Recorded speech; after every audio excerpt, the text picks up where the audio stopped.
Hey, welcome to a bonus guide to go along with my other PvP survivability guides. In those, we talked about the core survivability of the ship itself, a lot of stuff we can quantify in healing, resistances, and so on. But now I want to talk about a part that is a little less easy to explain, but just as important, something we commonly refer to in the PvP community as oh shit consoles. I'm also going to include control immunities in the same discussion because there's some crossover there. So the current PvP meta involves quite a lot of holds, slows, and disables, even from ships that are not pure side control ships. In a video a while back I did on arena roles, I said that the best builds combine multiple categories, and that rings true. It's common to see any type of build carrying around hostile acquisition, parasitic ice, or Tholian web spinner. Parasitic ice is unique in that it requires a physical break to escape from, and most other control effects can be cleared automatically by gear that provides immunity to control effects. I'll talk about those control immunities first.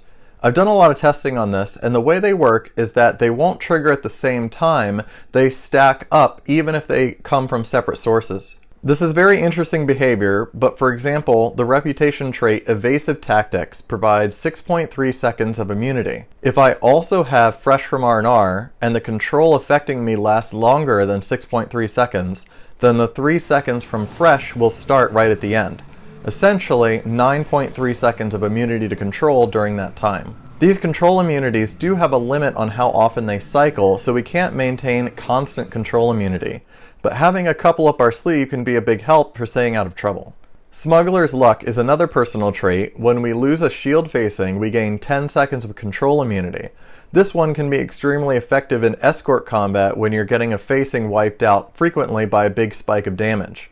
I slot this one a lot, but sometimes take it off depending on who I'm up against. If you're up against science builds or lower spike damage ships, you might not benefit as much from it since it requires losing a shield facing to activate, and in PvP it's not uncommon to be killed right through your shields anyway. This trait also has a slow 60-second cooldown, so it's very situational. Fresh from R&R, for example, is up every 30 seconds, and Evasive Tactics every 45. I'm going to use Tholian Web Spinner as an example because not only does this have a powerful hold as well as damage, but it also increases the damage you'll take from exotic sources as long as it's on you. If I slot Evasive Tactics and Web Spinner is applied to me during the time that I have a control immunity, not only do I not get held and disabled by it, but the damage is also not applied even though the visual effect lingers for a while. So that small tangent aside, the escape consoles. I think it's important to have at least one of these consoles, at least when dealing with control builds. In some arenas, you might not have to worry about it as much, so slot something else instead, but in Karat, for example, you're asking for trouble by not bringing at least some kind of escape console. Here's an easy one to grab for any build. Warp Burst Capacitor. This console comes on the T3 cruiser you can buy with dilithium from the ship vendor. It teleports us forward 6 kilometers, leaves a duplicate behind, and gives us a few seconds of untargetable time. It breaks us out of ice, puts some distance between us and a grab well, and otherwise makes it difficult to target and attack us. The reason this one is so favorable is that it has a very short 1-minute cooldown compared to most other consoles that have a 2-minute cooldown. Another ability that is similar to this is the Temporal Warp Core or Delta Warp Core. Both of these have an innate trajector jump ability that is very similar to the Picard maneuver with a 1-minute and 30-second cooldown. This does require breaking up set, so depending on what shields and deflector you're using, this might not be a viable option for your build. Next, there's the Fluidic Phase Decoupler. These are usually inexpensive on the exchange, but prices vary. This console phases you out of normal space for 6 seconds and gives you a nice speed boost so you can really control where you want to come out of it. While you're phased out, you can't be attacked, so it can buy you some time, but if you fly through some AoE or have damage over time placed on you, you'll still take damage, so it's not an immunity. The phase out also breaks out of parasitic ice, so this is commonly used against that hold. Alachi Rift Jump works the same way as Fluidic Decoupler, but with marginally different stats. It only lasts 5 seconds, but it gives you more speed, and when you phase back in, some extra bonus damage. If you have this, it's superior to the Fluidic Decoupler as it also gives us some additional accuracy as a passive. Personal Wormhole Generator comes from the Jem'Hadar Light Battlecruiser and fits in the same group with the Alachi and Fluidic consoles. This one has a passive heal effect during the phased out time as well as some extra damage when phasing back in. It's expensive to get, but if you have it, PvP is the place to use it. So that covers our teleports and phase out escapes. I focused on getting away from controls, but I want to point out that using these at the right time, even in a beam overload dogfight, can be a great advantage, but timing it right takes some practice. In that same vein, there are consoles that can be used to deal with more incoming damage or torpedo damage rather than psi controls. For example, Molecular Phase Inversion Field. This console is available from the Tier 4 Warbird cruiser for some dilithium, so it's an easy one to get as well. Those of you that have the legendary Dideridex, it comes on that ship also. This console lasts up to 20 seconds, provides a ton of defense and bonus damage resistance, so it's extremely effective. It also has an incredibly short 1-minute cooldown. It does have a few disadvantages. It can be ended prematurely with a disable or other effects, and it doesn't break out of holds like parasitic ice. It also prevents activation of weapon fire modes and sets weapons to offline, so you don't have any outgoing damage during this time, and if you rely on protomatter consoles for healing, you can't heal up with those. Still, used at the right time, it can save you from being killed, and you can end the effect prematurely. Troya's Protocol from the Da Vinci Escort can also be put to good use here. It makes us unkillable for 8 seconds, then ends in 8 seconds of stealth.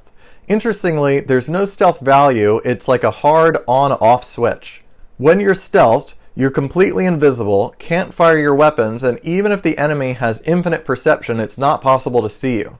My guess is the stealth value here is probably 100,000, just like the defense is for Molecular Phase Inversion. The passive healing bonus also benefits traits that heal, like plot armor, as well as bridge officer heal, so that's why you'll see this console on many of my healer builds as well. But I've used it on escorts just as effectively. Something important to note, at the end of the first 8 seconds of unkillable time, if you're still stuck in psi holds and AoE damage, you can still die during the stealth period if you don't move away from the source of that damage. Obfuscation Screen is another popular one. I don't have this console myself to demonstrate, but basically it makes your ship appear damaged with green smoke coming out. You're untargetable and immune to all damage for 20 seconds, and importantly, you can't be broken out of this prematurely. It only ends when you choose to. While you're immune, you also gain some hull healing, and when you come out, you have bonus damage depending on how long you remained untargetable. This console is great, but its largest detractor is your ship cannot move during this time, so the other team will likely sit around very close to you just waiting for you to come out. In an arena situation, this can be great, as the rest of your team can regroup and join you and it saves you from a death. However, if your team is not able to get to you within the 20 seconds, or you're alone, it might be better to use something that keeps you more mobile. Speaking of mobility, another option I don't usually recommend is the Impulse Capacitance Cell. This is available from the Tier 2 Saber Escort for a small amount of dilithium, and all it does is give you a very large flight speed burst for a few seconds. This burst is a percentage, and it scales with the competitive engine's evasive maneuvers, so you can hit some extreme impulse speeds with this console. I actually have a build that uses this console specifically for special events involving the Breach, where I'm trying to get to the end of the trench run as quickly as possible. In PvP, this speed burst can be used to shoot out of trouble more quickly. This console isn't as good as the others because it's strictly defensive, getting you far away from the fight quickly and leaving your team short-handed, and it doesn't provide any tactical positioning advantage like you could for some of the other consoles. It also does not break out of parasitic ice, one of the most effective holds in use right now. The last one I want to cover is the Tippler Cylinder or Temporal Backstep. This console provides a heal and also recharges universal consoles and captain abilities, so it can be very useful. It does cause some strange camera glitches after activation sometimes, so just be aware of that if you use it. If equipped with the 2-piece with the Mannheim device or Temporal Rift Stabilizer, it also creates a 5-kilometer bubble that freezes all enemy ships in place. Those ships are disabled during this time, but they can't be targeted or killed. It really depends on the specific situation whether or not that will be effective. There are a few others, like the Subspace Jumper or Alpha Deception Field, but these have lots of drawbacks. With the low cost of Warp Burst Capacitor and Fluidic Phase Decoupler, anyone can slot those two consoles, so if you're just looking for a basic setup, get those two. In situations with less control and more traditional damage builds, drop one of them for the Molecular Phase Inversion. Those three consoles are very easy to get and add a lot of utility to your build. Everything from this point on is just learning when to use the consoles best. Timing and practice can't be understated, so find some friends, do some matches, or if you're ready, drop into Corette here and there and try them out. There's only so much I can say when you'll be facing human opponents who could do anything at any time, so experience is key to using these tools effectively. Thanks for watching.